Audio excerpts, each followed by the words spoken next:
The last round of the Rapid event is about to begin. How do you see the standings? Who do you think will win the Rapid bit? And how do you see the players in general for the Blitz part that will start tomorrow? I don't see the standings at all, but if memory serves, then Carlsen, Aronian and Wesley So are sharing the lead.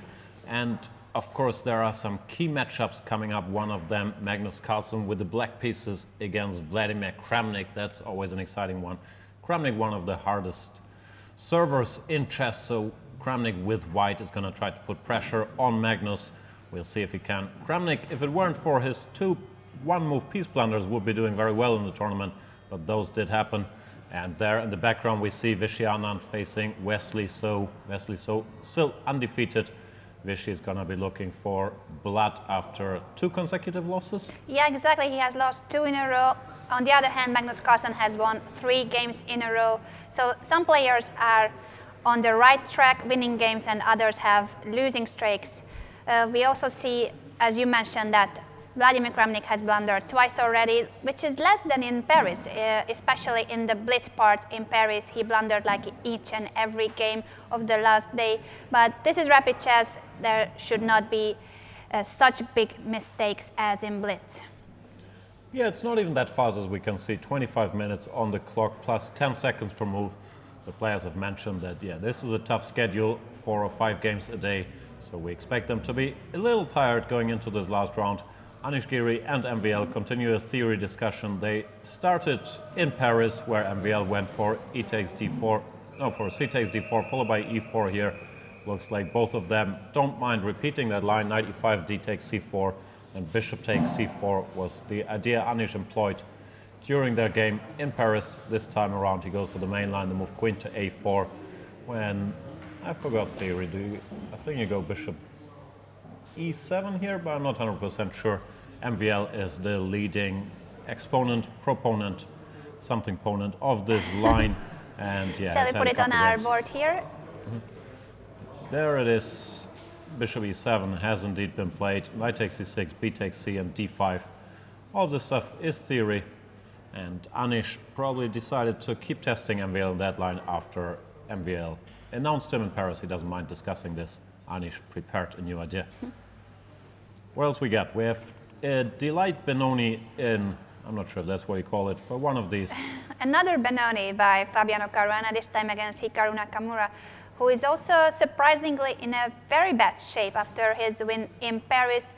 He just cannot find his very best here in Leuven, and he is at the bottom of the standings.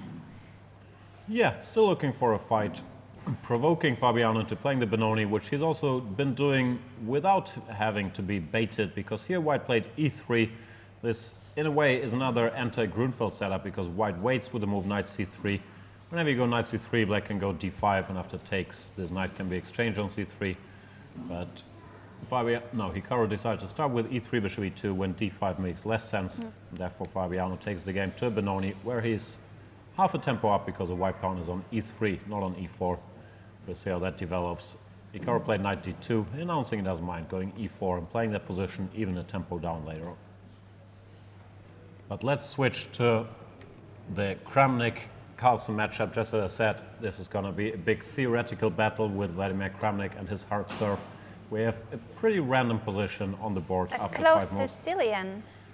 Yeah, this is a line that Kramnik already had in his game against Hari Krishna in a tournament game in Norway chess, where he played E3 in that position. And my guess is that Team Carlsen took notice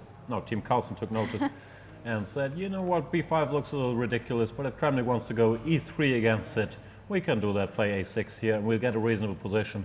But Kramnik this time around, he pushes his pawn 2 squares up the board, goes E4. Very brave move, E4, and it transposes to Sicilian. Yeah, bishop to B7, bishop B5 now looks a little weird because you've already played G3, so that's not his idea. He goes queen to E2, covering the E4 pawn. Magnus does not feel any need to defend his B5 pawn just yet. C5, queen B5, bishop E4 is still fine. So I guess Kramnik just wants to go bishop G2, castles, and then he's either C3 and D4, or D3 and something like A4 with whatever you call this, King's Indian attack, close Sicilian, whatever you want. Does Kramnik play this setup ever? Like, do you recall Kramnik- any games, or he just knows everything as these players in general? Yeah, he's a universal player and he feels that this very early b5 might not be ideal for all the setups. I'm not sure if this is such a big challenge theoretically.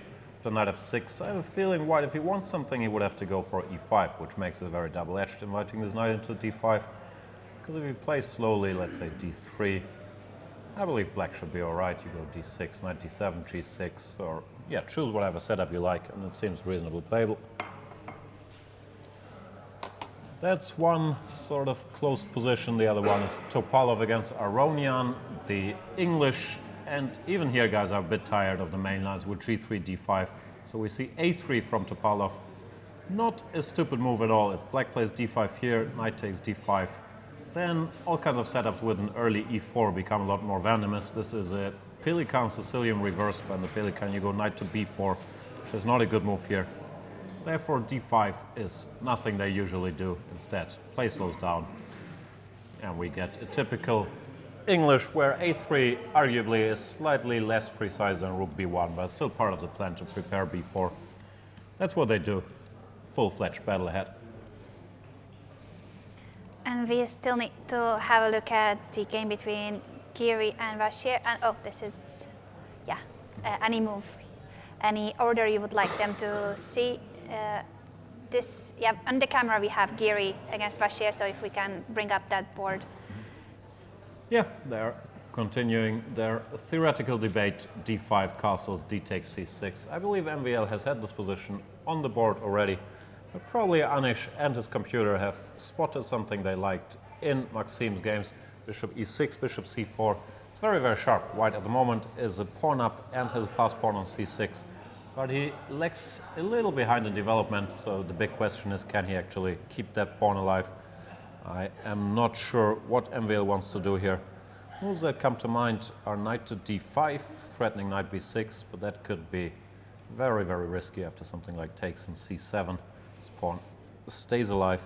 Yeah, looks ugly for black, so what else can he do here?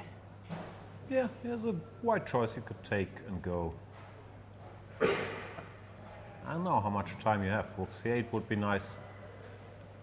I was wondering if you can take on has e4. Captured on c4 and C7. queen c7 instead of rook c8. Still, what's his point here? Is that okay to take it on the e5? There's nothing. Yeah, I wanted to pin it, but I'm not in time. Yeah, queen e5, just f3. I couldn't really see anything. Yeah, I'm not 100% sure what his idea is. Maybe take some bishop d6, threatening rook e8. And not allowing Castles. castle kingside. Well, you can castle, but the pawn will drop at least. Yeah, still, this could end badly for black, so I guess this is also not it, because here, if you manage to defend the c6 pawn, Yeah, the Things could c pawn is become a ugly. lot more important than the h2 pawn, so white would rather give up the h2 pawn and keep this beautiful pawn on c6. yeah, I'm not sure. There's got to be something. MVL is playing fast. He's not surprised by this choice. But I we can't make missing it work. And something Anish castle? doesn't take, so there has to be something good for black there. Castles, same question though. What do you do about the e4 pawn? If you go bishop d6, knight takes e4, still seems okay. Is that rook Gonna go rook fc8 that fc8. has just been played? I believe he just thinks that such a position, knight e4, let's say queen c6, takes, that there's enough compensation for the pawn here, and such an endgame can be held without particular difficulty because rook c2 is coming. It's hard for white to develop. Let's say rook b1, rook c2. Seems like black would get his pawn back, and the draw would be eminent. Yeah, with such an active rook, it's okay to have a pawn down, so this would be fine for black. Are there any other options in that position, or this is just going to lead to simplifications anyway? I don't know, many options. Bishop g5 is certainly a move. Ignoring the pawn for now, queen c6 takes. Play this endgame. Something like rook e1. Black still has to be precise to neutralize white's pressure and potential extra pawn here. But I believe, yeah, both sides know what they're doing. And let me switch to first to this position because it looks weird. Nakamura, Caruana, how did they get this? Yeah, I was wondering about the same. This is normal. And He decided to take on e6. Bit of a non-standard decision, can either be very strong or very bad, depending on circumstances, because you allow the knight into d4, but you also create some weaknesses in the black camp. Knight f1, looks like he wants to play around this knight on d4. Yeah, go f3, try to occupy the d5 square himself. I don't know, to me it looks like black should be okay. This knight is so powerful, only one white knight can occupy the d5 square. I do prefer black as well. It just looks really nice with the knight on d4, and also you can place the bishop on e5, head towards f4. At some point with the queen on h4, it could be dangerous. Yeah, we'll see how it goes. Looks like an active position for Fabiano. Let's catch up with Visciana versus Vesely, so we haven't seen that one yet. Another anti-Berlin, the bishop takes c6 line, knight bd2, castles. We've seen plenty of bishop e6 in this tournament as well. Knight c4, rook e8, queen e2, and Vesely decides to go his own way here. The main line is the move knight to d7, which they've discussed ad nauseum in recent super tournaments. Vesely goes for b5, which I'm not familiar with. I keep saying that on too many positions.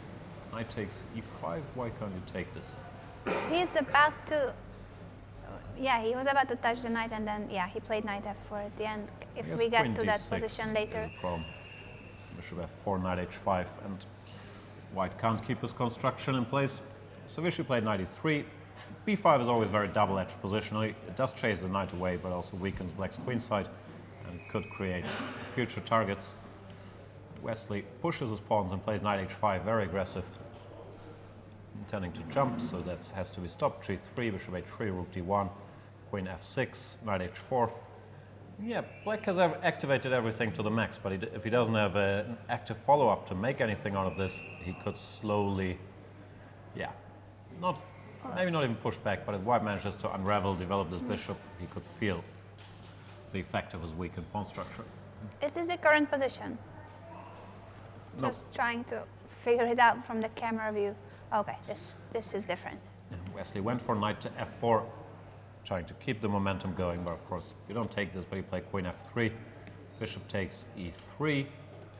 I'm still not sure what he wants. He needs some tactical justification for this, because positionally he's in trouble.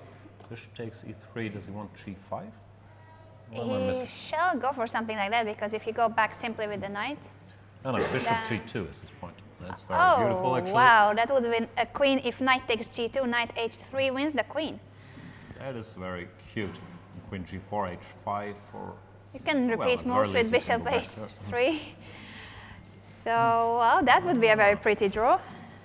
that's nice. And Vishy's thinking if he has anything better. F takes e3 might still allow bishop g2, because queen f2, knight h3 is bad news, and this is still a repetition. And queen takes e3. Well, it's not the move you want to play, at the very least.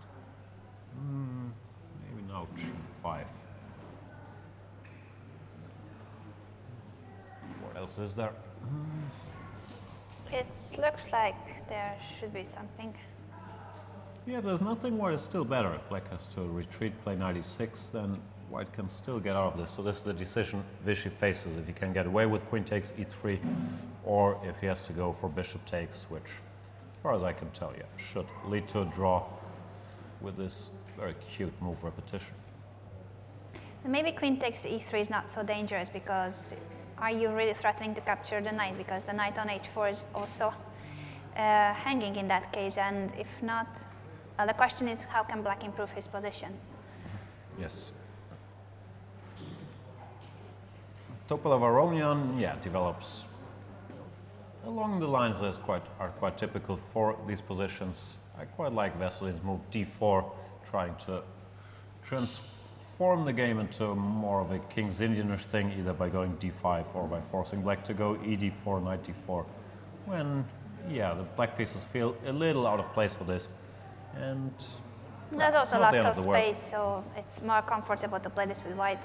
Yeah, I'd be enjoying myself more with white here as well. Even though the knight on d2, it's not ideally placed. You really want it on c3.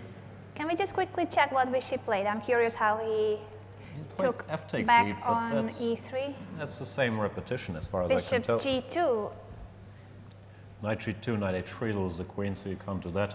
Queen F2, Knight H3 has similar problems. And Queen G4, Bishop H3. There's no other square available than going back to F3. So yeah, This could be a very beautiful draw. unless something drastic, this game is about to end with a draw after Bishop G2, Queen G4, Bishop H3. Let's go to Magnus. Kramnik has played E5, yeah, as I said, this is the only way to test Magnus's setup. Knight D5, B3, Knight C6, Bishop B2, Bishop E7, and now he has to determine what to do. One plan that looks interesting is Knight A3, intending to go C4. Maybe bring the knight over here. Now this looks like a Sicilian with a B3 on the second move.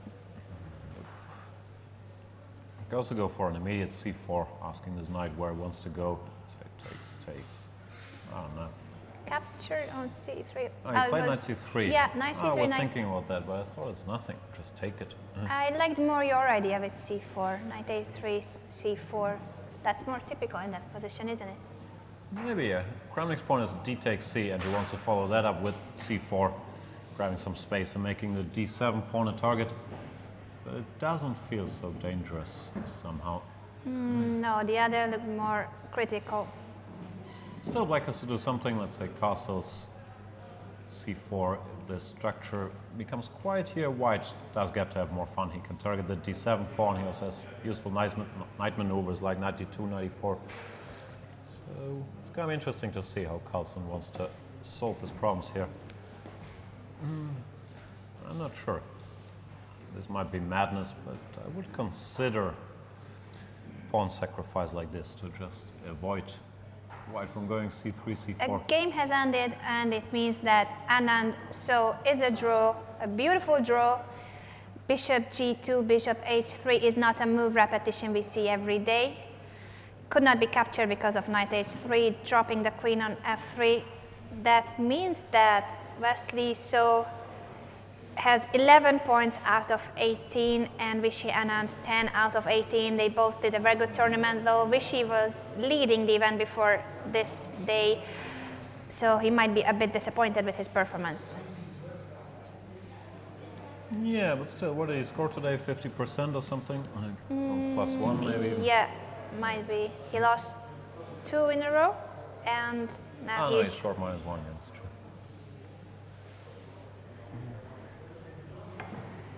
And Wesley So has not lost a game, doesn't mind taking quick draws with either color, it looks like, but as long as he wins some and don't lose any, success is proving him right. he seems to be the most stable player among all. In Paris, he barely lost any games, and here he's doing the same. Yeah.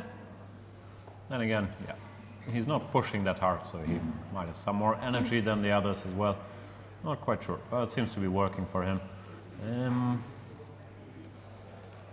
Yeah, Magnus didn't do anything crazy. He allowed the C4 move and did not touch his B pawn, went rook A8, going for a quick D6.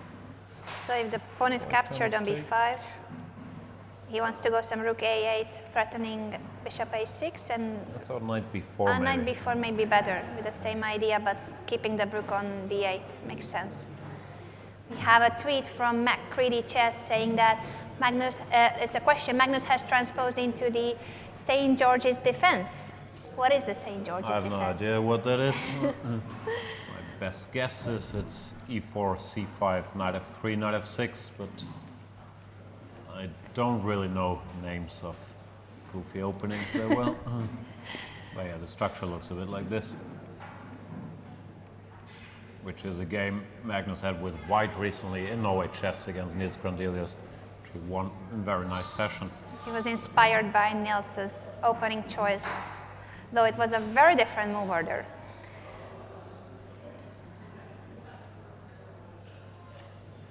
Yeah, rook A8 looks like a strong move. If Black manages to get in D6 without any material damage, he should be doing all right. It's not going to be so easy. H4, expanding on the king side, preparing a knight G5 move at some point. I like it. Yeah. Carlsen has to decide what he wants to do about this tension. d6 immediately, I would guess, takes. Bishop takes, and this becomes a little more dangerous, even though the same trick might still work. Yeah, this is a nice trick because 2 pawns are hanging and bishop a6 is a big threat. Yeah, however, here queen e2, and I'm not sure how to follow up because now knight a2 looks very slow somehow. Not sure if there's anything direct, but I'd be worried going for it. Knight takes a2, like maybe c3. Yeah, you never know if the knight will make it out of the a2 square. Carlsen's weighing his options, of course. He can do similar things without any sacrifices by going takes on d6 or d5. But here he'd have a worse structure. I'll say in this particular move, or the queen g4 might be asking some questions. So, could be a little unpleasant. Yeah, white's play is a lot easier. You have a lot of space. You can also push h5, h6 at some point to scare the black king, and it's just not easy to find a plan for black here. The normal thing would be is to do something about this e5 pawn because it restricts the position a lot. So if you could exchange it with some f6 move, but I'm not sure that it's so easy. Yeah, some problems to solve for Magnus Carlsen. Maybe you have to keep the queenside close after all, go b4 and then either d6 or f6 and hope for the best. But it does look a little unpleasant, so Kramnik seems to have won the opening battle.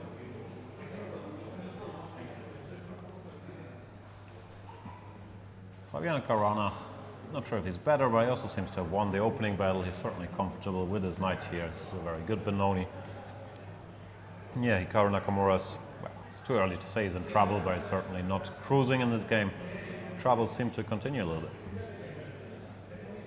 I think Magnus Carlsen has played the move we wanted to play, f6, trying to ask the e5 pawn if he dares to stay on the board.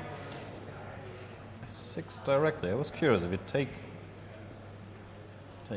if I can't be greedy here. The f3 knight could be potentially hanging like rook takes and knight d4, but you will take my knight on d4, I guess. Or your bishop. Oh, yeah, I blundered. And there's no way to execute this same idea without blundering. Not sure. What if knight still knight b4. Knight a7 is very stupid because you go back with the queen, protecting the f3 knight. Yeah, this doesn't work. Kramnik has captured on f6, bishop takes. He's going to take one more time, and then he has a decision to make. Because this position, yeah, you don't have to do anything crazy. You can also play slowly, rook e1 or rook d2. White is certainly fine. But if you can grab the pawn, of course, that's tempting. Maybe it still might be 4, same old. Indeed, he has taken on f6, and Magnus is thinking whether to capture with the rook or the pawn. I thought it was clear that he wanted to take back with the rook. Yeah, we'll take back with the rook. Positionally, GF is not ridiculous because it covers some squares, but it seems too passive to close the f-file now, and there's still the issue with the b5 pawn. I'd be quite surprised if he did that. Maybe he is just calculating the line with c takes b5, so it's not about rook takes f6, he's just wondering about the position 5 moves later. Possibly. And Anish Giri didn't seem to have any particular objections about going for this end game I mentioned earlier. Just exchanging everything and trying to grind out a win from here, but it seems unlikely. You do lose one pawn on the queen side.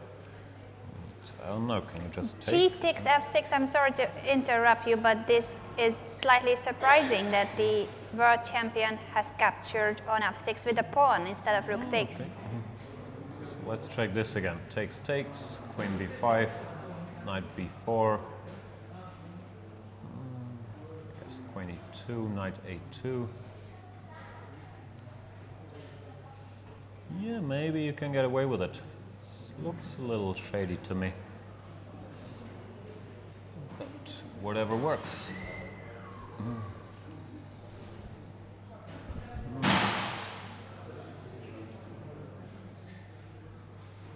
And he couldn't do the same with the rook on f6.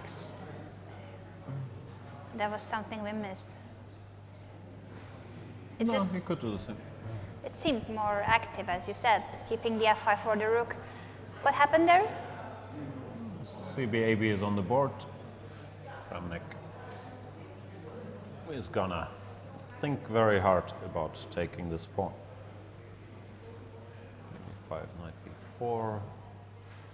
Yeah, too many threats. Bishop a6 is a huge threat.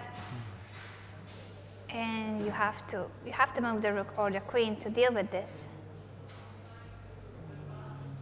Because yeah, c4 doesn't help either. You can go knight takes a2 and there's a fork on c3. The queen doesn't feel any good on b5. It's almost trapped if he goes for that. Yeah, queen b5, knight b4 is on the board. I can't see anything better than queen e2 back. Knight takes a2, I guess, also has to be played. If white gets a4, he's gonna be quite happy. Now, yeah, white has a decision to make. Queen d2 or queen e3 look like the most logical moves. Restricting this knight and maybe heading towards h6. Yeah. Very tense position. Black has all these nice pawns in the center, but his king is a bit weakened, and these pawns also provide targets for the rooks on the open files. So it could be either way. Could go either way. What about Nakamura Caruana?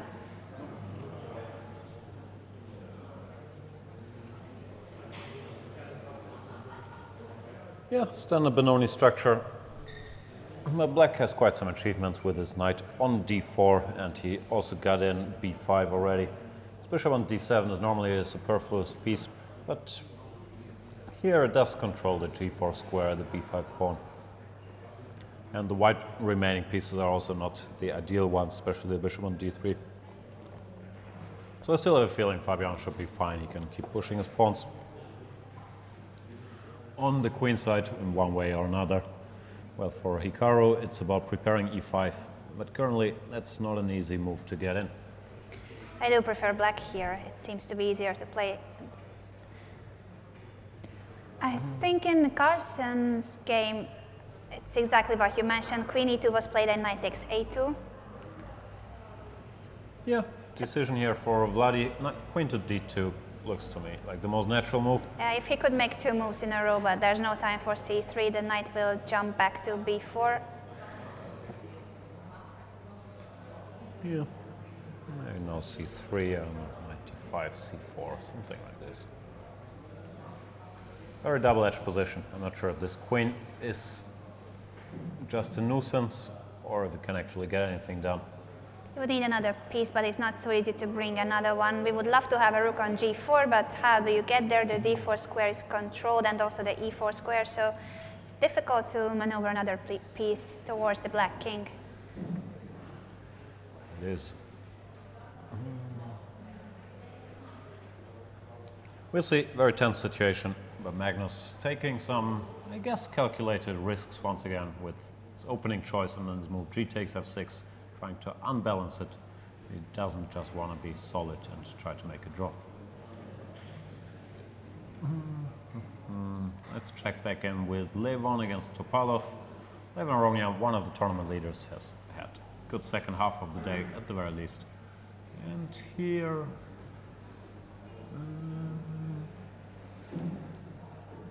trying to understand what's going on here. Failing. Knight on e7 is dumb, else his bishop is very nice, and the black structure with his bishop should be fine, but this piece needs some destination. I don't know. You can go here one day, but white is quite fast with knight f4, knight d5. I don't know, very weird situation strategically. Knight f4 is on the board as far as I can see. Yeah. Not so easy. Like, it feels like black should be fine, but I somewhat struggle to come up with any moves. 7. Don't know what to do. Maybe. It's not so easy. 7, 3.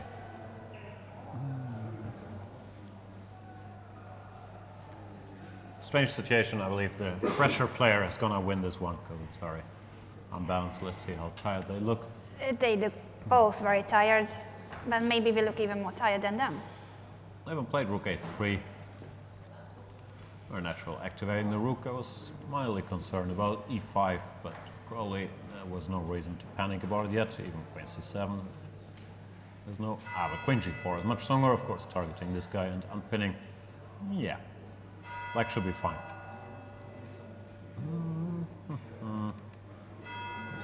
Anish managed to keep his extra pawn somehow. Still, his winning chances should be limited.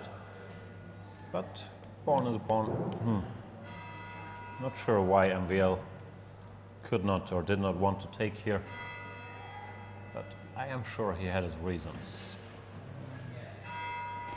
I think we will be joined by a guest. We have... Oh. Shall I say the name? I think nobody has ever guessed in the chat who will turn up, but it might help.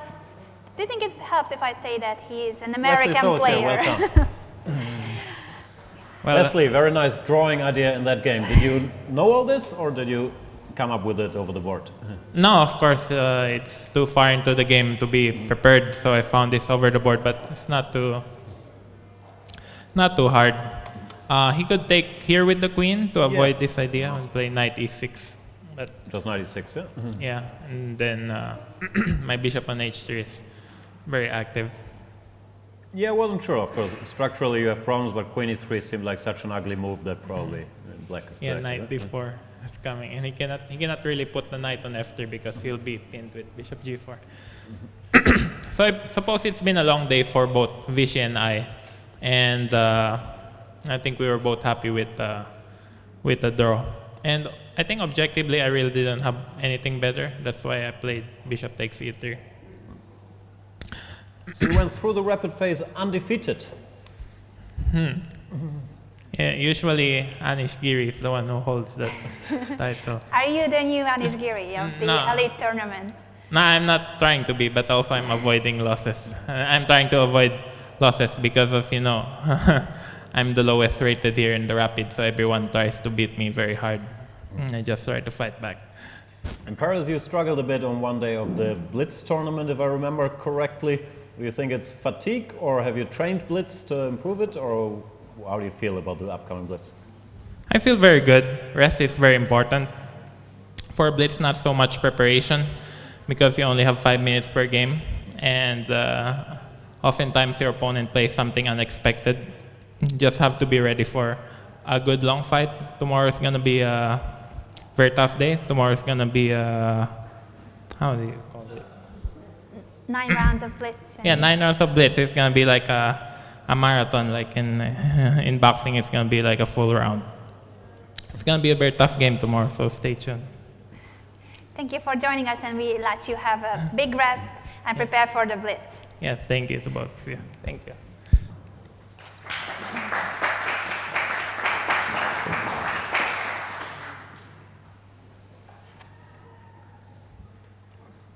There was Wesley So, who currently is leading the event, but both Exactly. Aronian and Carlsen Carlsen. still have the chance to overtake him if they win their Yeah. games. Is that correct? But they definitely cannot take the award of the most beautiful draw, because I think that definitely goes to Wesley So because of this bishop g2, bishop h3 idea. It's really a pretty, not perpetual, but repetition of moves leading to a draw. I find every draw beautiful, so I don't have particular preferences there. But yeah, it was a nice idea. And in the Kramnik game, Kramnik found probably a better square for his queen. I was talking about queen d2, but he's went to... My English grammar is deteriorating very quickly as the day progresses. I feel Anyway, the he same, went so queen don't worry. to c4, stopping knight c3, knight b4, queen g4 is now an option. Magnus has replied with rook to a8. He seems very comfortable keeping his knight on a2, because a knight on the rim is beautiful, I believe is how the saying goes. He can always expect some rook c1 or queen c3. These blunders are normal here. But seriously, he might be in a bit of trouble. This knight looks very awkward and can be cut off with c3. Not quite sure what he wants to do. Because after knight b4, He should go knight before, I believe. So it all feels a little shaky. I can't really calculate, but it does feel loose. Bishop d5 might be just good Yeah, enough, there's more. and there could be a repetition of moves. No, it's not a repetition of moves. I wanted to go queen b5, bishop c6, dropping the pawn on c5, but that could be rook b8. Yeah. Complicated position. I still have the feeling that white should be better somehow, but I'm not sure I'll be able to back that feeling up with any sensible moves, unfortunately.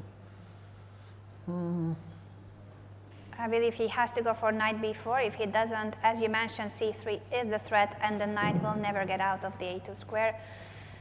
What else could he plan? Queen a5? That I don't want to go into this pin on the a file, so if knight b4 works, it should be played. Yeah, expecting that one, and then it's going to be up to Kramnik to find a way to exploit the slight weaknesses that do exist in Black's position.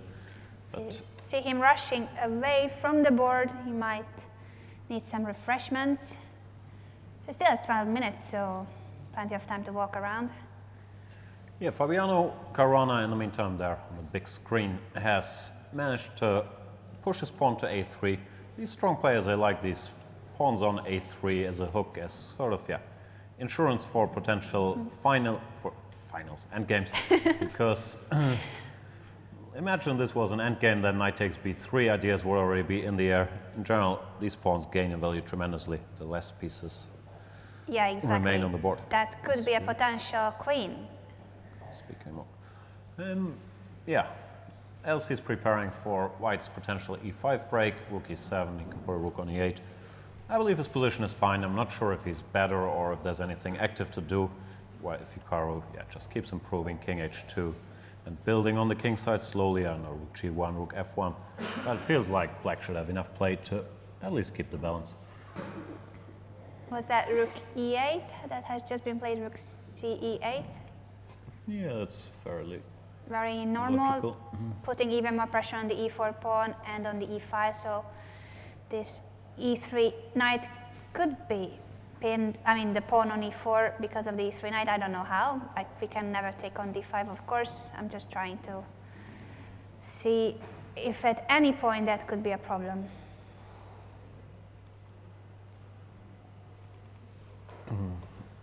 Anish Giri is trying to convert his extra pawn against MVL, and I don't think MVL is particularly thrilled having to defend this late in the day.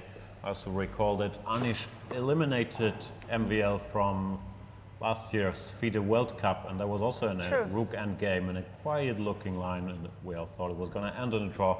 But Anish managed to chip away and convert that.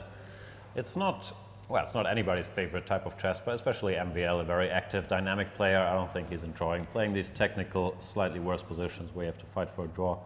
So possibly good homework or good psychological choice by Anish Giri, making MVL earn his half point here. Anish badly needs a win. His day didn't go so well, did it? No, he is not even close to 50%, so he needs to find his way back to the dream score. He's on 6 out of 16, sorry, and a draw would just mean one more point. It's 1 point for the draw, 2 points for victory, so yeah, far away from 50%. Seems like Fabiano got bored of just maintaining the status quo and decided to sacrifice a couple exchanges. He's one. Again, he's very inspired today, Here's another one. sacrificing a rook exchange. So that's 2 rooks versus 2 minor pieces and 2 pawns, not a material distribution we see all that often. He doesn't seem to be afraid about losing material because he really goes for sacrificing material in many of his games. Yeah, sometimes it has backfired in this event, but of course, in general, the way he's playing is very impressive, pushing for a win, taking risks with both colors. And also, my earlier theory, Hikaru seems to be a little wounded or not having the greatest 2 days, and therefore guys try to complicate games against him, which if he was his normal self, or like in Paris, actually leading the event, I'm not sure he would inspire them to go for all this activity.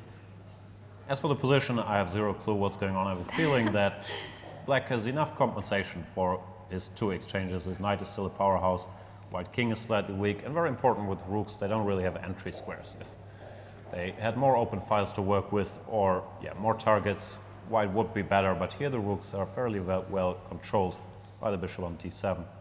So I quite like what Fabiano's done, and this... G takes h3 is on the board.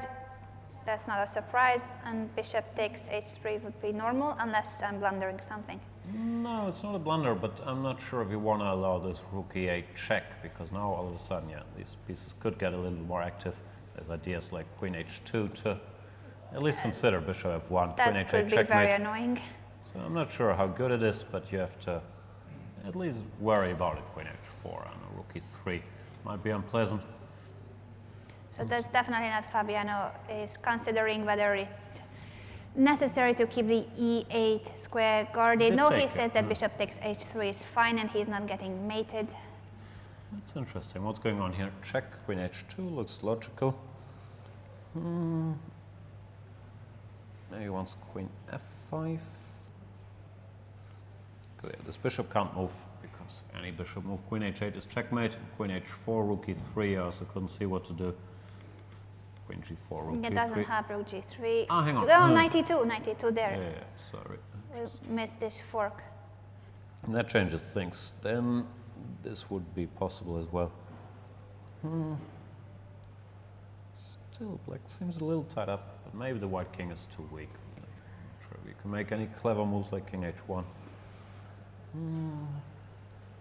I think he didn't give a check. He just moved his rook. Is that possible? Yeah, of course. It's also legal if you didn't believe this. Rook e8, queen h2, operation led anywhere. Now the moment has passed, though, if it made any sense, like black can go bishop d7 back if he wants to, or move like king g7. You can never go queen h2 anymore because of knight f3 check. So it's going to be interesting how this proceeds. Many candidate moves. I'd like to play king g7 just so you don't have to worry about rook e8 anymore. What you might have to worry about is rook takes d4 at the correct moment, especially after king g7. cd, rook d1. White manages to pick up this pawn and stabilize. Things could still be a little unpleasant. Yeah, this is the advantage of having extra material. Sometimes you can just give back some of the material and have a better position. Yeah, tough choice for Fabiano. Maybe this is a move in order to be able to have this pawn on d3, bishop f5, and if rook e8 check king g7, now that queen h2 is no longer possible, might not be anything dramatic happening. Still, you gotta be careful. Rook e3, there's no checks, and once again, this move is looming. Yes, some problems for Fabiano, but he wanted to go for this position, so maybe he sees something that we don't. Yeah, he's calculating many options. Bishop g4, bishop f5, bishop d7, king g7. You name it, it's a candidate. g5. Who knows?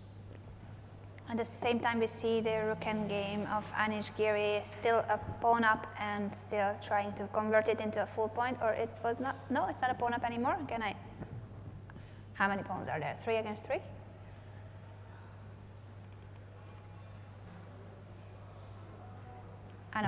I didn't see the pawn on f2 because of the king. Still a pawn up. That's good news for Anish. Yeah, still unpleasant. This rook on f4 is gonna do a good job defending both weaknesses and targeting the f7 pawn. I believe you'd like to play h4, so the rook on f4 can't be bothered with g5. Anish started, oops, sorry, just a little misclick there. Rook c4. And rook c4. Yeah, Defending against rook protecting b4. the fourth rank. Because, this would be bad news. Yeah, still work to do. Objectively, these things. Hang on, why does it say Nakamura Corona? Ah, there we go. Yeah, I was confused. Yeah, no, I always believe all rook endings should be a draw, but in practice we've seen even in this tournament with the world's best players, they are very often lost, and some of them are also not draws to begin with. I would not be surprised if Anish manages to score a full point in that one. He would deserve to, because I think by his play he didn't deserve to lose so many games today. It didn't seem like he was in much trouble. Yeah, I don't know. Against Magnus he did get crushed, and I can't really recall. Yeah, but that what knight else happened. g3 might have been the move to blame. He just somehow did give up the e5 pawn without any fight. It wasn't a very dangerous position. Okay. Anyway, rook c2 has happened.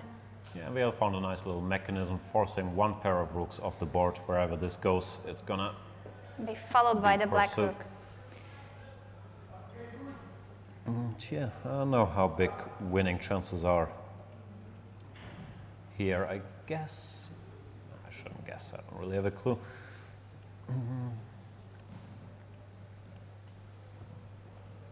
Yeah, I have no idea. It's a pawn up, so I'm guessing there's some winning chances. Some 50 more moves and we will see if Anish can convert it into victory. Yeah, the thing is that rook on f4 is really nice. If you can stabilize it here, then it covers the f2 pawn and the white king can start doing business on the queen side. Black can probably try to undermine it by going rook a2 and something like king g7, f6, g5, when the rook has to decide between which pawn he wants to keep guarding. I think Maxime has the same opinion about this position as maybe many of our viewers. He has just yawned and doesn't feel like this game should be going on for long. No, I don't think this is I don't think he thinks this is an easy draw, but there's not much he can do about it. He's going to exchange No, his it's definitely rooks, not an so- easy draw, but it's also not the most exciting game of the day. So maybe we should go for another position. Topalov Aronian might be somewhat more interesting to follow. Knight takes d5, queen takes d5. Of course, you want to keep a piece on d5 and not a pawn. That's a very nice square for a white piece, and also the d6 pawn is weak, so that's why it's important to capture on d5 with either queen, rook, knight, whatever you have, just not a pawn. Yeah, not sure. I thought queen e7 to check e4. I was wondering what's going on here, but it seems fine for black, frankly. Yeah, this is perfectly fine. Or is it? Yeah, still think so. I was trying to calculate this. Yeah, rook a7 is on the board, but Levin doesn't want to give up the pawn. He has played rook e7. Yeah, he puts queen on d7. Yeah, probably he like just this. prefers to keep it safe. He does indeed. Yeah, hard to do anything with either side, I would guess. Why not throw in h4 just to make it a little awkward for black how to meet that, because if you go h5 and this Giving knight up the check g5 square could is be not quite something unpleasant. nice. And if you don't, then you have to deal with the positional threat at least of h5. Let's say king h7, h5, you have to go g5. Your light squares become a little weaker. So maybe Topalov has a bit of an edge here. What about Magnus Carlsen's position? Has it changed? Well, it did change quite a lot. The knight just... He went for d5. He really seems to enjoy his knight on a2, wants to keep it there, and decided to do business in the center instead. Offering a Well, move what's repetition, this? which Bishop c8, bishop Kramnik b7. Yeah, he just wanted turns to... down. Knight h2, knight b4 now, and c4. Wow. Lots of drama. I have no idea who's better and why, but as usual, the world champion has somehow managed to coordinate his pieces. His knight from a2 is now on the best square on the whole board on d4. He's currently pawn down, but it doesn't look like that's a long-lasting status because bishop d5. Yeah, It's going to be hard to stop. If you go d6, then, well, worst case scenario, black can go queen d5. You can probably also grab the pawn on b3 first. it just looks really nice for black already. I prefer black here. That is beast on d4. We are about to capture the pawn, as you mentioned, and the white pieces are not very well coordinated. This knight on h2 is misplaced. You need to take several attempts to reorganize the white pieces. The queen on h4 is also not the very best here. Yeah, something's gone wrong for Kramnik. And Magnus, what has he scored today? Does he have a perfect score? I can't remember. He's made one draw, or what's the score? No, 3 out of 3, right? Yes, 3 out of 3. So yeah, if he manages to But, win that one as well, that'd be very yeah. serious comeback. Like score 4 out of 4 in rapid against these guys, not an easy thing to do. Yeah, it's not like Fabiano's losing streak from Paris, because he lost all 4 games on day 2 of the rapid.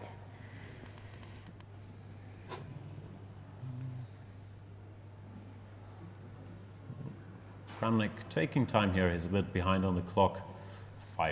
Both at 5 minutes, roughly. And yeah, can't be too thrilled about his position. I'm not quite sure where it all went wrong for him. Okay, 8 here. d5 is a move that we did not consider that much. We wanted to go back with the knight to b4, d5. Yeah, h5, I'm not sure. And here, well, with the power of hindsight, you could say, repeat moves. What are you doing? Why do you risk? Why not queen g4? Yeah, but it just looked like he could try. But the position doesn't seem to be good anymore, and he has to be really careful. He's also running a bit low on time, 4.5 minutes left. In an unclear position where Magnus Carlsen started to have better pieces and many threats, hanging pawn on b3, on d5, and weird-looking white pieces. You have queen e4 to cover the pawn, I guess, just rook d8 and targets it again. Yeah, you wish you had your knight on e3, but it's just not possible to get there in a move, just one move. Correct. Maybe you have to do something like this in return, but it all looks fairly unpleasant.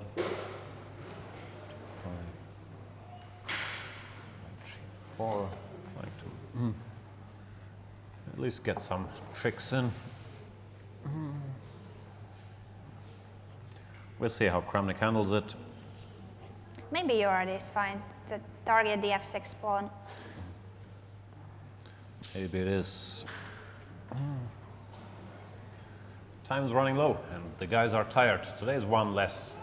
One less, but it doesn't feel like, because yesterday they played 5 rounds. They've been here from 2 in the afternoon till, when did we finish? 9?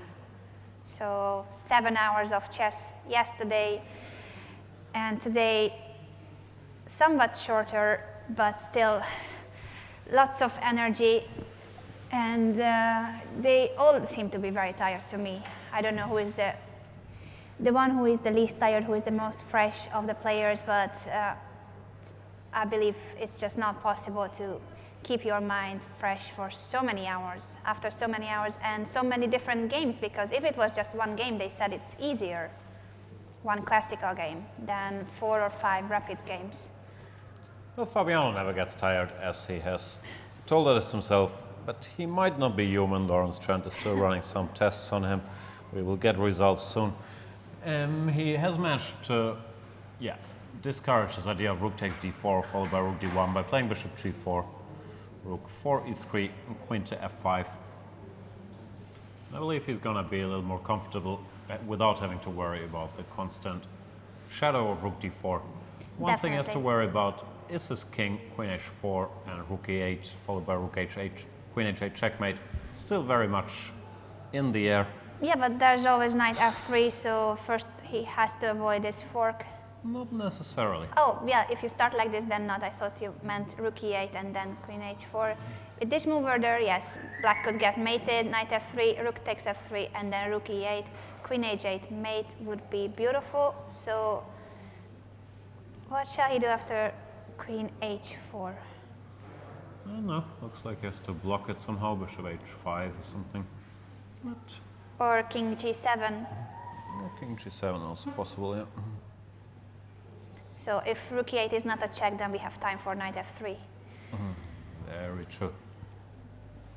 Yeah, no checkmate yet, but care is needed from both parties here. Of course. Shall we go back to Kramnik Carlsen? you go. What did he play after knight d4? Play queen e4, rook d8. Your and idea. then he played h6. Oh, that was not your My idea. Bishop d5, queen g4.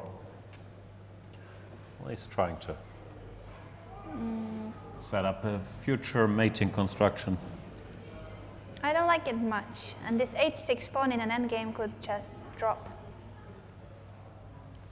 Yeah.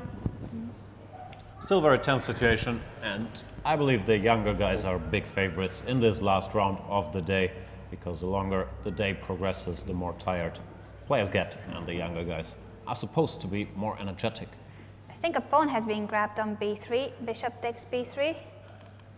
So this is a pawn up for Magnus Carlsen with a beautiful knight on d4, very well coordinated pieces. Unless Kramnik has something here, black should be just doing fine. No, black is certainly much better. It really seems that Vladimir Kramnik is tired. He had a good position and he did not want to repeat moves.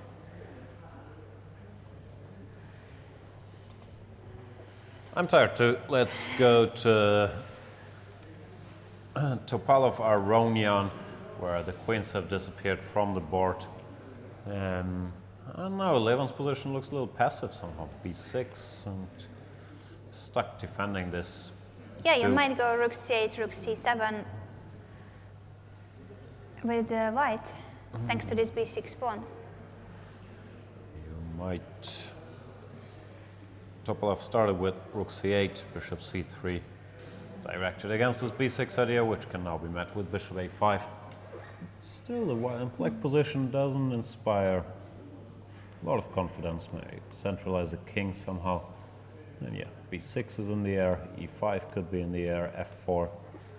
Not a pleasant situation. Even the immediate f4. And then follow up with king f3. Looks fairly nice for white. I haven't counted the pawns. King I'm assuming they're f1 equal. has been played by Topalov. Same He's thing. activating his king, but in a way that he is moving only on light squares. There's a dark squared bishop, so he doesn't want to blunder anything. Not that there was anything wrong with king f2, but just in case he keeps the king on the white squares. Bishop a5. Maybe Levon wants to exchange rooks with rook d8 if he gets a chance. Even that, I'm not sure it's very pleasant, but of course Topalov can avoid it by just going rook a8 and then continuing his king's unexpected journey. King e2, king d3, f4. No, Levon is suffering here, also seems way behind on the clock. So after a good day for the Armenian, he's in trouble against Veselin Topalov here in his last game. Yeah, his last two games were both victories. After he talked to us, he started winning. Once again, we are the ones to blame for his victories. But yeah, this position is not something he is enjoying to play.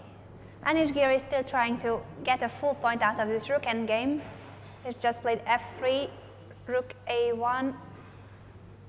This should be a draw, but still it's possible to play on and try.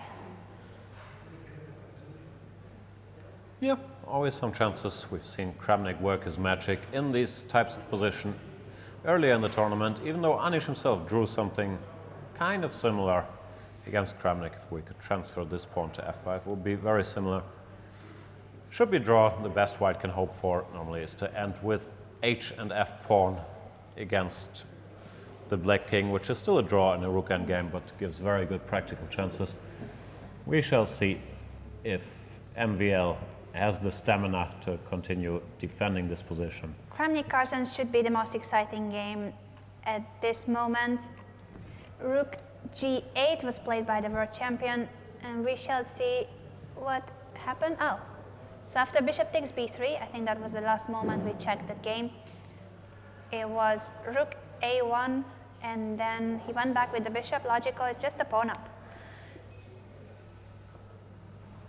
Yeah, some back rank problems, but still, now this is an endgame. After the exchange of queens, this is just a pawn up for Magnus Carlsen, and with this c passed pawn, it doesn't seem like it's difficult to win this. Knight takes f6. So now it's 3 pawns against 3 pawns, but who will stop the c pawn? Yeah, if you need to give up the bishop for the pawn, it's bad news.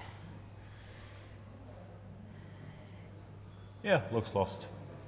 I believe that Vladimir Kramnik will soon resign. It just seems to be hopeless.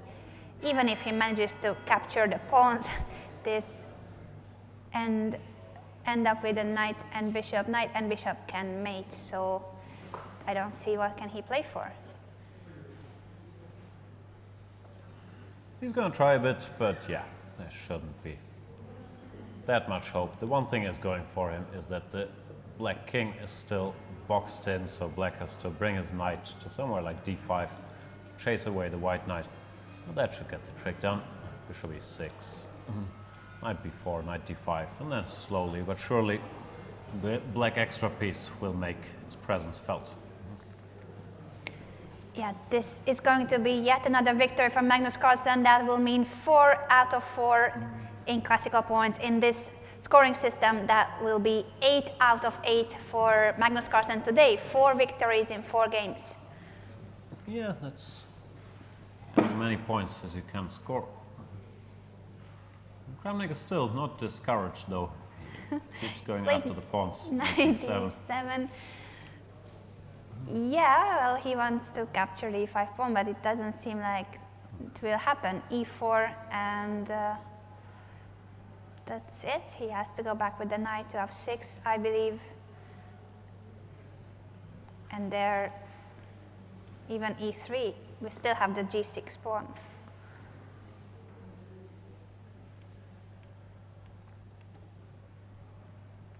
Yeah, should be winning. It's going to require some care. You want to keep this pawn, but I can't see any fortresses, and after the exchange of either piece for the white knight, should be a reasonably easy win.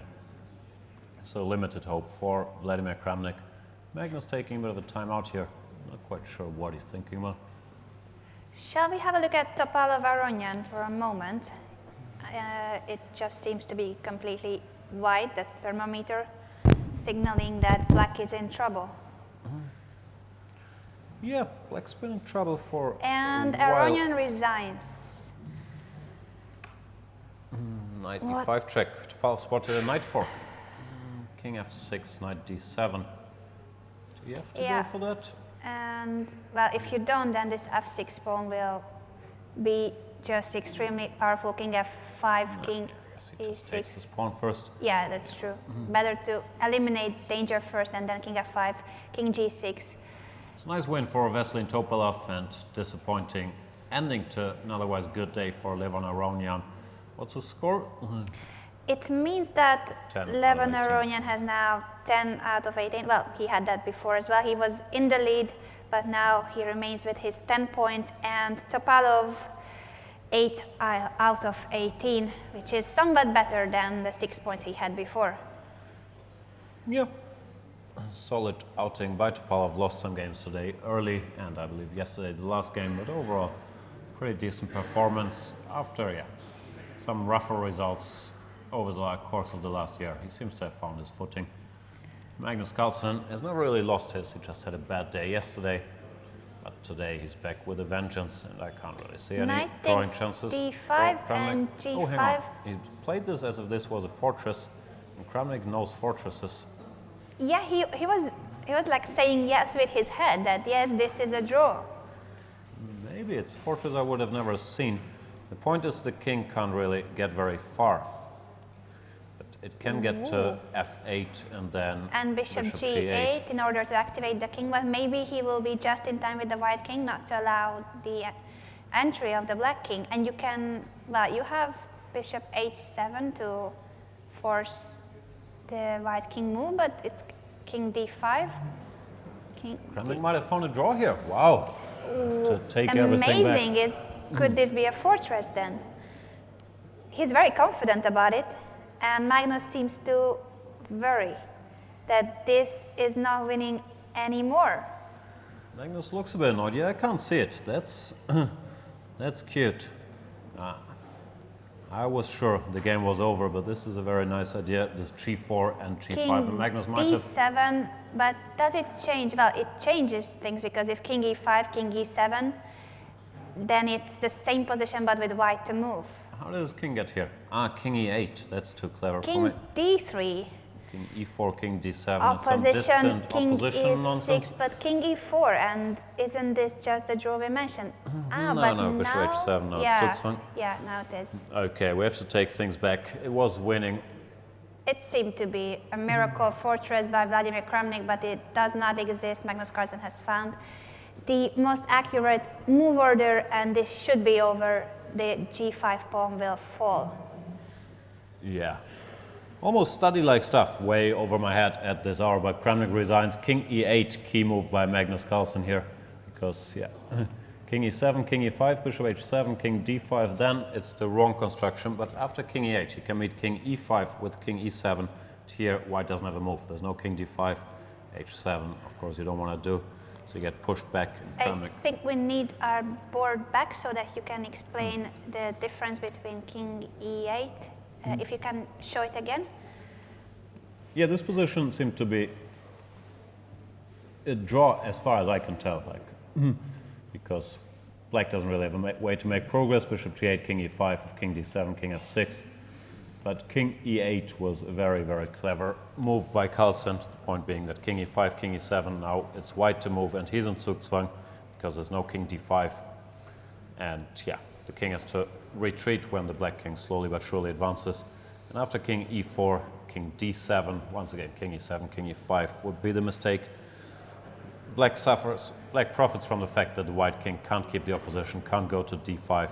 Therefore, after king d3, king e6, Yeah. king e4, Indeed, bishop h7. very etc. instructive endgame by Magnus Carlsen in a moment where we already started hoping that Vladimir Kramnik has found a fortress. So we still have two games going on, Nakamura against Caruana and Giri versus Vachier. Yeah, Giri vs Vachier status quo is pretty much unchanged. Should still be a draw, but it's still an unpleasant defense. Giri does what you do in such situations. You drag the game out, you try to tire your opponent. This is now move 62 on move 46. The position didn't look all that different from it, but it is a very valid strategy in rook endings if you're the aggressor. Just do nothing, conceal your plan, keep your opponent guessing a little bit, and then at some point, should he make a mistake, you're ready to pounce. Shall we focus on Nakamura Caruana? It must be somewhat more exciting. Ooh, They've reached an endgame, but might be one of the better endgames you can get to exchanges down, because this a3 pawn yeah, you is were praising that fulfilling. a3 pawn 20 moves back, that it might become a queen one day. And also the black king is very active, so this d5 pawn will drop. This seems to be really good for black, with two exchanges down, but grabbing the a2 pawn and the d5 pawn.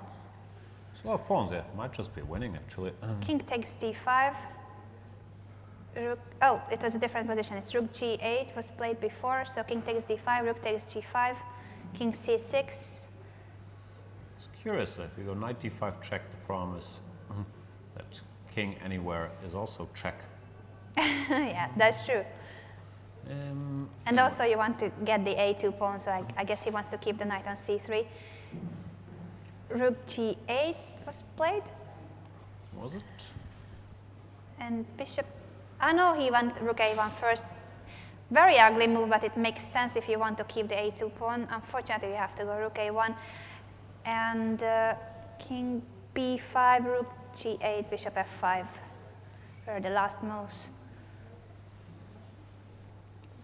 Still feels like trouble for white. Bishop b1 is in the air, d5, followed by d4 or c4. Caro. Was that bishop b1? Yeah, he wants to get the pawn on a2, and once he captures the pawn, this is going to be winning. Bishop takes a2, bishop takes b3, and 4 pawns going to promote. Yeah, not sure if it's that clear cut yet, because the bishop on a2 is a bit trapped, but it King certainly c2, looks like. you mean, and c4, then you have a check, but then d5. I thought you wanted to give rook g5. If rook b8, then yeah, you might be right. There's still some technical difficulties, but they should What not has be he played? insurmountable. Nakamura is shaking his head. He doesn't like his position at all. Fabiano decided not to take on a2. Went back with the bishop to e4. Check. King c6, rook h8, d5. He's trying to break through. Probably wants to push his d-pawn first and then revisit this bishop b1 idea. Yeah, he has activated the king by playing king b5 and c4 later on. Yeah, since the a1 rook seems to be like, well, I don't even know how to call that piece. It definitely doesn't look like a rook. It's just a very bad piece protecting a pawn. On a2, d4. This doesn't seem to be any good for Hikaru Nakamura. How can you hold it? If he goes king d2, then bishop b1, the bishop returns, and then you will really capture the pawn. Yeah, looks lost. Curious construction where black is 2 exchanges down, but he still calmly improves his position, and there's little to do about it. I'm still never fully sure because these rooks could jump into action at any moment. But I was just wondering about the position with the bishop on b1, but you can never capture the knight on c3 with rook c8 check and rook takes c3 because it's a check when you capture on c3. So there are no tricks winning the bishop on b1. what happened now? Did Fabiano just get pinned? The situation changed a bit again, or a little board was a bit behind? It really changed. The bishop on c6, rook on c8. How did that go? Did he go voluntarily, bishop c6? I'm not sure. Looks like they broke the system because they've made 1,000 more moves, but they're not arriving here. Shall we have a look at just the camera from a close-up of the players, maybe? I'm not sure if I If we can see something. can we see can. anything behind Well, Hikaru's broad shoulders. That's the question. Is there an A2 pawn or not? Yeah, there should be an a2 There pawn it and is. also the rook on a1 and the black pawn on a3. Yeah, this is the perfect angle. We can see the position. So yeah, this bishop is pinned on c6. We don't really understand how it ended up on c6. It does seem like Fabiano had a better position before. Yeah. This could lead to some kind of a repetition. No, knight c3 check. And what's next? King c5 maybe, but then the bishop will be pinned again. Yeah, it looks hard for white to make progress. I'm not sure why he decided not to go bishop b1 earlier, but he must have had his reasons. Position still looks nice Bishop optically. b5, sorry, but Nakamura was very surprised because now he can activate his rook. Rook h5 is coming. The knight cannot take the pawn because the b5 bishop would be hanging. Yeah, I think Fabiano is messing up here. Oh, that Maybe means winning trouble. was a bit strong earlier, but it was certainly black playing for a win, while now with both rooks active, you can very easily lose this. And yeah, Knight e4 check. Does it help? doesn't look like. d3, rook h5. Goes So nice back with the free knight. back, but now rook h5. Yeah, he wants to enter the position with king c4, king d3, because with the king on d2, that would have been mate, rook h5 and king c4, rook c8. I'm trying to calculate rook h5, king c4, rook c8, king d3, rook c3, but it seems like there black is still in time to generate counterplay, like dc3, rook b5, and something c2. Therefore, Hikaru starts with king d2, stopping these shenanigans. Knight e4 check, where is he headed? Can't say anything better than knight e4 check, and then probably returning to Yeah, Fabiano should definitely c3. go for the draw. He should now No, he doesn't want to play knight e4. Was there maybe knight e4, king c2, but then bishop a4? What was wrong with knight e4? Doesn't want to make a draw, or no? Now he it's goes white for playing for a win now. It's not like he has a choice to play for a draw. knight e4 was now played.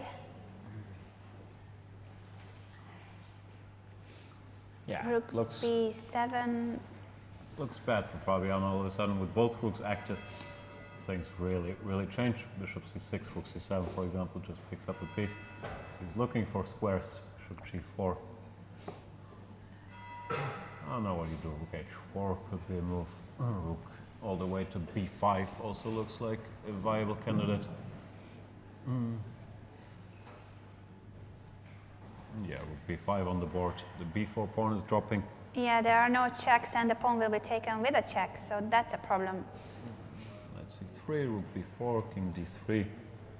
Fabiano still activating to the max, but of course, every pawn matters here. King d3, rook b3 is going to be the idea. Yeah, and the a3 pawn drops before the a2 pawn could be captured. Might have to try king c5 back. Yeah, he does, because rook b3 was a problem, but it still is a problem. Now knight takes a2, at least taking that pawn, but yeah, it just king doesn't. d2, a3 falls. Should be. This has gone terribly wrong for Fabiano Caruana. Did you say Jadot? Because if you don't, you have to capture the knight. I think it's only Vitacha with the intention of capturing it, and there was Really? pretty obvious that he was just adjusting it, so I don't think he Oh. had to say that. I thought you always had to say it, even if you adjust the opponent's pieces just because they are not in the middle of the square. Yeah, it avoids misunderstandings, but technically it's only if you're touching it with the intention of moving or capturing it. Bishop, Always hard to prove intent, but there clearly wasn't any in that case. bishop f3, and then rook b8. Yeah, it's You- not an endgame you see very often, two minor pieces versus two rooks, but as long as you avoid knight forks, I believe it should be a reasonable, easy win, because rooks just have longer range. And yeah, What do you think would be the idea? There should be some mating nut, because, well, if you get the other rook to the b file, that would be very nice. But the bishop from the bishop controls the b7 square, and some checks, knight b1, then he can go back to c3. Well, king c1.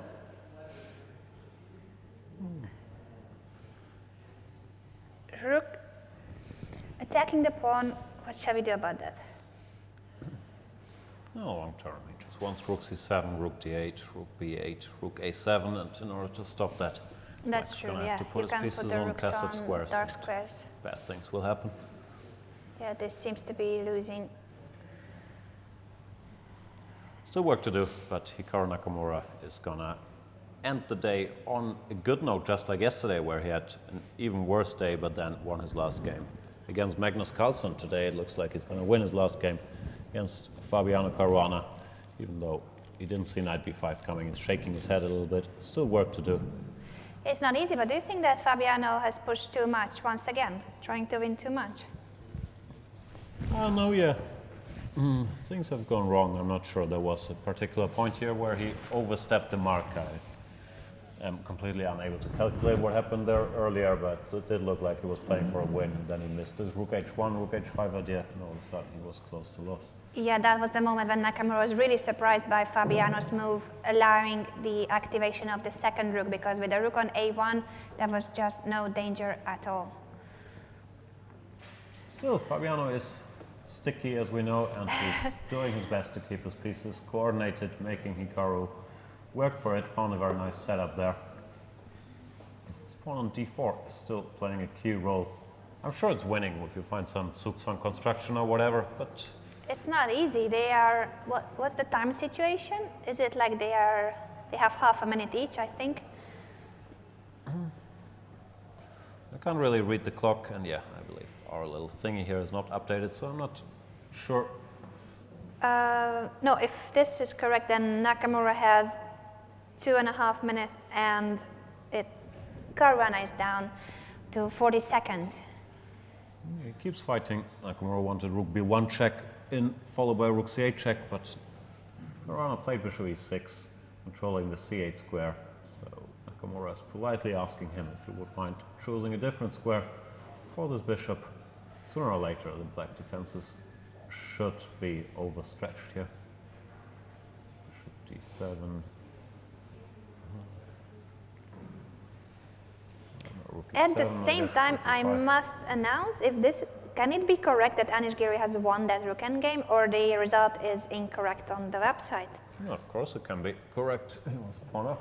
Wow, but we thought it was a drawn rook endgame. We shall have a look at it after this game.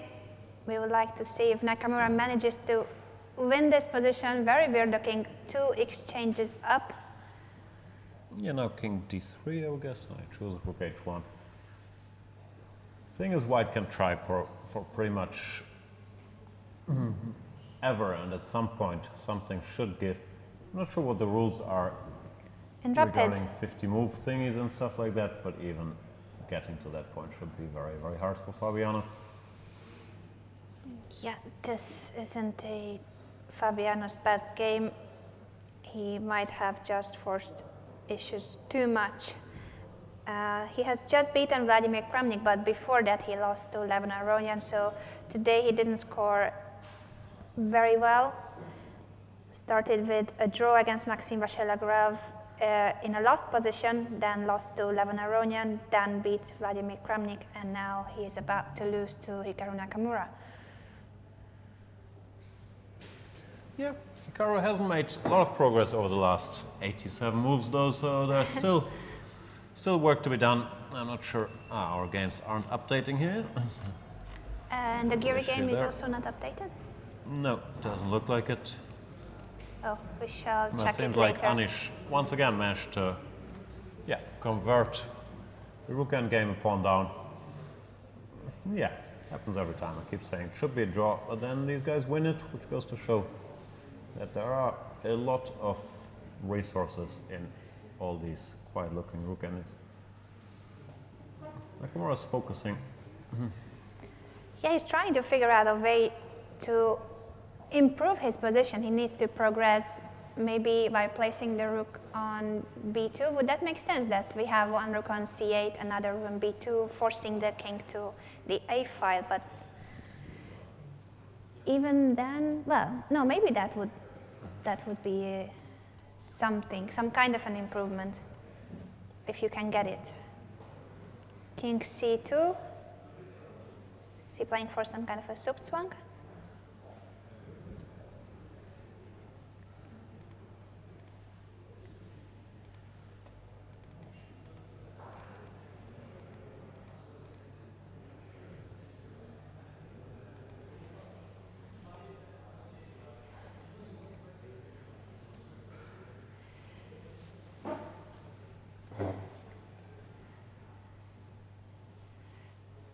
Knight d5 has just been played. Still, Fabiano trying to hold on and save this position.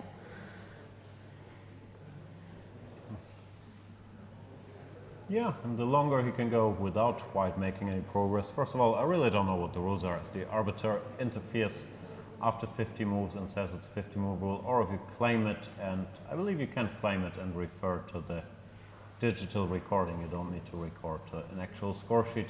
Yeah, I think the it used same. to be. That in this case they can refer to it, and it's also there behind them on a screen, so they should be able to look at Let me it. find out. They are at move number 106, and the last capture was move 82. So it feels like a lot of moves, but it's actually still 24 moves to go till 25, 26. I can't do any math. Lot of moves to go till move 50. Hikaru can still shuffle his formation around quite a few times. But once again, gotta credit Fabiano for his incredible tenaciousness in defense, because to keep his construction intact for so long is pretty impressive. He might make it because he has done half of the job, 20-something moves to go, until it's a draw, 50 moves without any pawn move or exchange, piece exchange would lead to a draw. What do you think? Will he manage to win it? Yeah, I believe white is still a favorite. I believe I it should think be we winning. will be joined by none other than world champion Magnus Carlsen, who has had a brilliant day here in Leuven, winning 4 out of 4 after his bad day yesterday. Seems like it's a very different Magnus Carlsen. Magnus, congratulations. Back in the lead. Good day for you. Very good day. We think that it might be because you visited us and yesterday you did not, so maybe you should do it more often. Well, I had already won 2 games when I visited you guys. You should remember that. Can't take a lot of But credit. I appreciate it. Can we briefly get your opinion on the position on the screen? Yeah, I've never this seen this is, endgame. Is this winning? What's happened now? It feels like Fabiano's screwed up, no? Yeah, but it's been like that for 30 moves, and now the king is on b3. What's the situation? Yeah, we only have the camera from the... No, I think now he's making. there we have a... very serious progress. We have half the board. Yeah, maybe can we... Anyway, we got the world champion here. Magnus. It looked, now I think it's winning, but it looked, it looked clear that it's winning for white, but you have to play sort of computer accurate moves to win. But now I'm pretty sure he's gonna make it. He still has to make, well, we counted the moves and it was 25, like 10 moves ago, so... Yeah, now something's gonna fall very soon, so... Now the black pieces are completely discoordinated, yeah. So Magnus, take us through your day briefly. We last caught up with you after the game versus Anish. What happened in the other ones? The game with Vichy was kind of a pleasant one for me. We played this Italian that everybody seems to play, and I eventually got a little bit better. I mean, this move, rook d6, was probably inaccurate since I missed knight h8 to f7. But from afar, did you think you had a serious edge in this endgame? I was criticizing you for queen b4 allowing this, but then somehow it... No, this is what I wanted, basically. So I put the pawn on a5, hoping that one day it will lead to something. Yeah. Well, I think here I should go rook d3 immediately and then bring the knight around. And I'm not sure he can solve his problems that easily.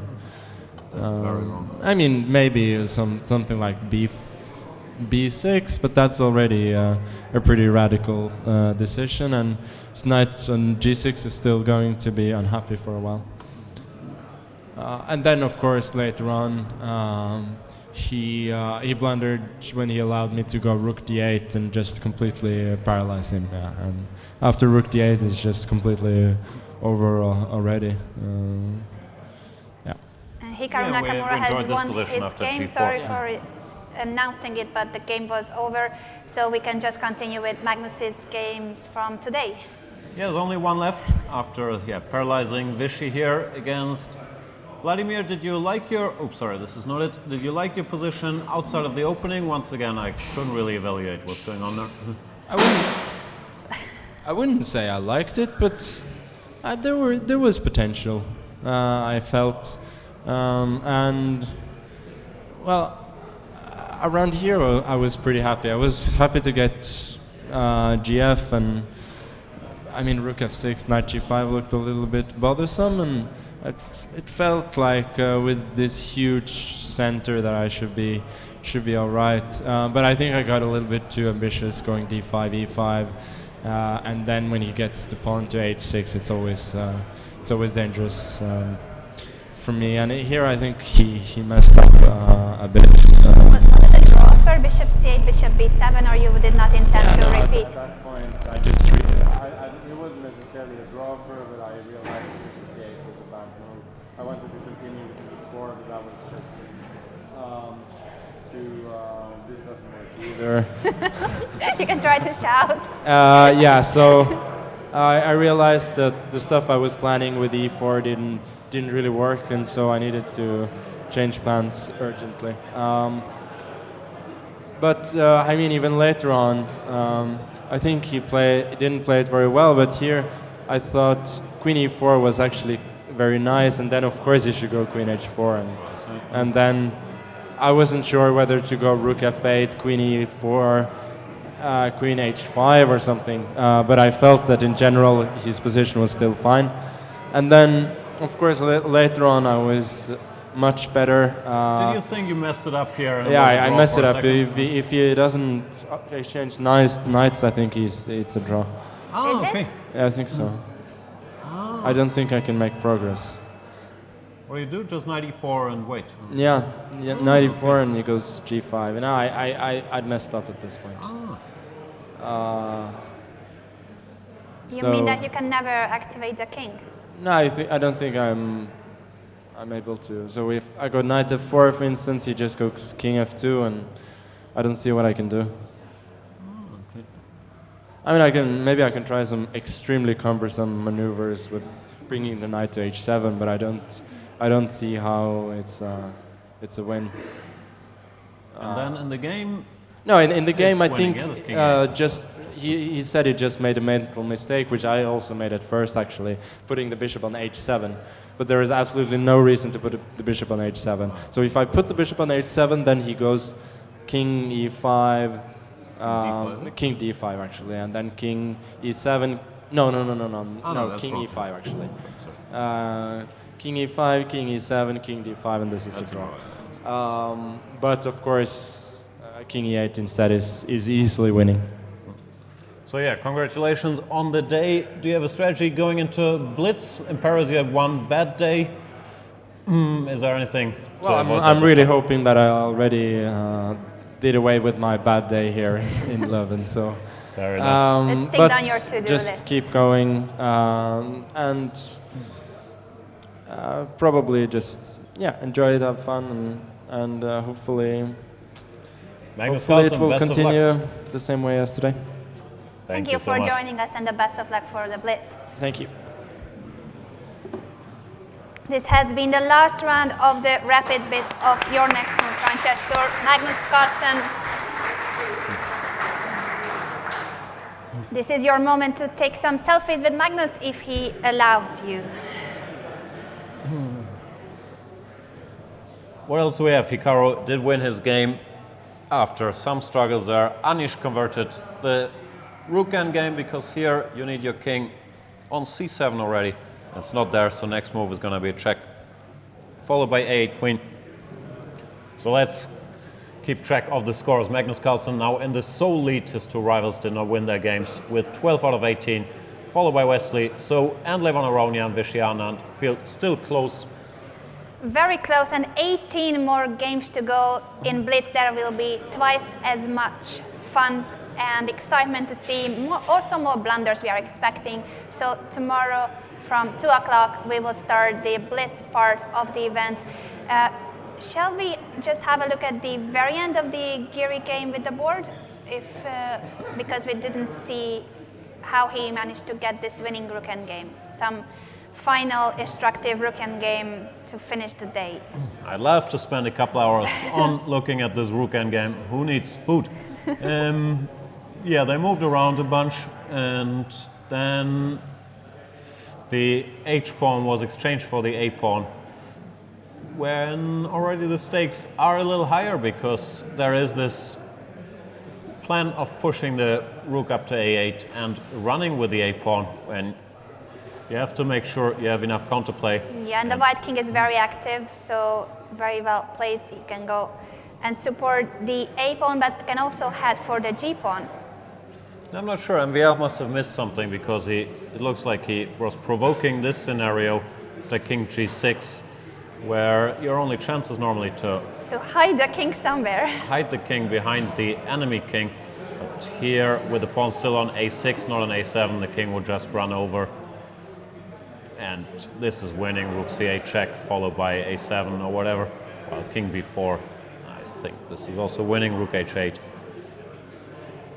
well in the game after king e5, a7. This is just game over.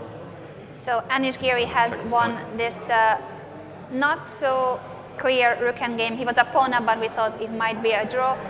And if we can just once again bring up the standings before we say goodbye to our dear audience, and we will see you tomorrow from 2. So 18 more games to go, and as Jan mentioned, Carlsen in the lead with 12 points. We have seen who are at the very top. Let's see who are the players at the bottom of the list. It is Veselin Topalov and Anish Giri, also Maxime Vachier with 8 out of 18. So they are on -1, and Vladimir Kramnik and Hikaru Nakamura with 7 out of 18. At the very bottom, Hikaru Nakamura, the winner of Paris Grand Chess Tour, is now leading, but not from where he would like to. He's at the very bottom of our standings. But this has just been 9 rounds, and there will be 18 more to see tomorrow and the day after here in Leuven, Belgium. So we hope to see you tomorrow from 2 o'clock Central European time.